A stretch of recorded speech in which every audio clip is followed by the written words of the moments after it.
Hello guys and welcome to another status report highlight, this time for the week of the 3rd of March 2015. And as always, we're going to start off with producer Brian Hicks, who starts off by saying, last week the 054 update rolled out to stable branch. As noted on the official DayZ forums, a percentage of the active user base are experiencing abnormal behaviour with this update. That said, work progress is internally on a hotfix for 054 aimed at addressing crash to desktop, low poly textures, low FPS in-game, constant receiving loading screens during gameplay. While the programming and QA team members assigned to this hotfix push their work to experimental branch for testing, the rest of the team continues on with work on 055.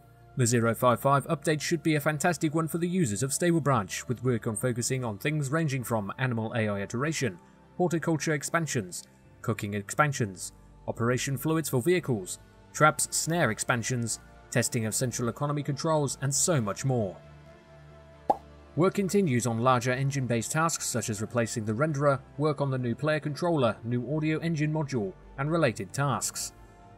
On an exciting note, as we look forward to what will be required to support Steam Workshop modding for DayZ, teams have begun analysis work on both requirements for new content to be created and legacy DayZ mod content to be supported.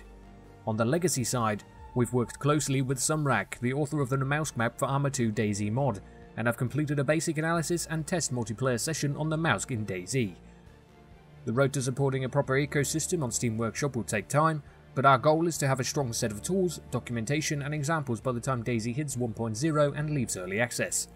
We'll be reaching out to more DayZ mod content creators over the coming months to gather feedback and discuss exactly what modding DayZ will look like.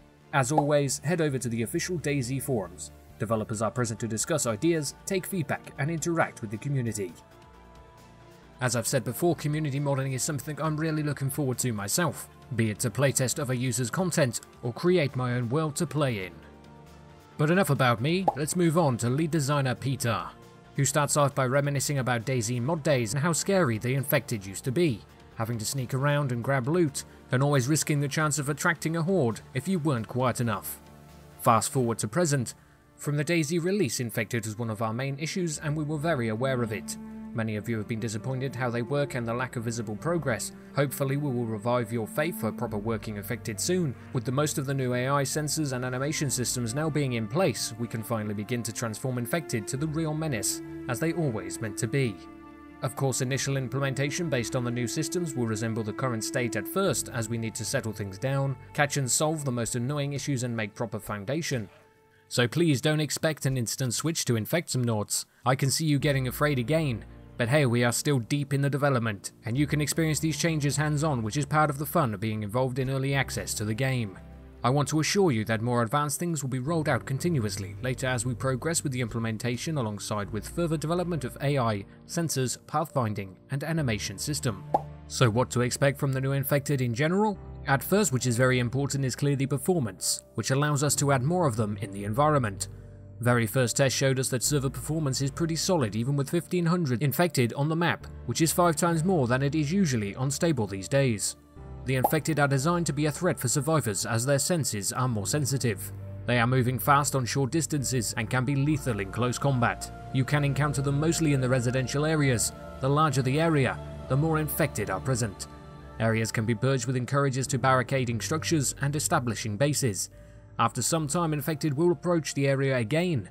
As we want to promote stealth approach to encounters, you can minimize chance of being seen or heard by wearing darker or camo clothes and light shoes, slowing down your movement, lowering your profile in a crouch or prone, avoiding usage of lights and making noise, and so on.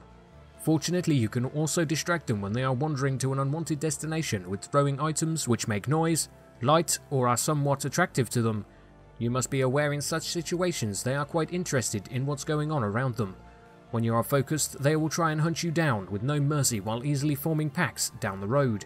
Even the doors or barricades cannot be trusted once they want to feed on you.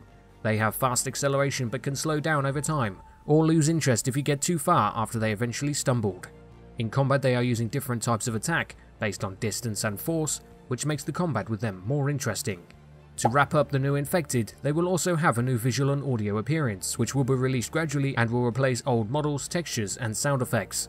We get together 50 different types of male and female infected, and they will be dressed in clothes you can find around, so they were no longer looking consistent with survivors. Some of them will be generic citizens or villagers, but you can also look forward to different workers, clerks, policemen, soldiers, firefighters, paramedics, prisoners, patients, journalists, survivors, and plenty of others. Soon we will be doing rehearsals with adepts for infected voiceovers, and I'm quite happy where the sound effects direction is heading, as it will deliver some shivers and goosebumps. And that is all guys for this week's status report highlight for the week of the 3rd of March 2015. As always, I recommend reading the full status report yourselves for the most amount of information that it may hold. All links will be in the description, as well as for DayZ TV for your latest DayZ news and information. But for now, I'll see you peeps next time.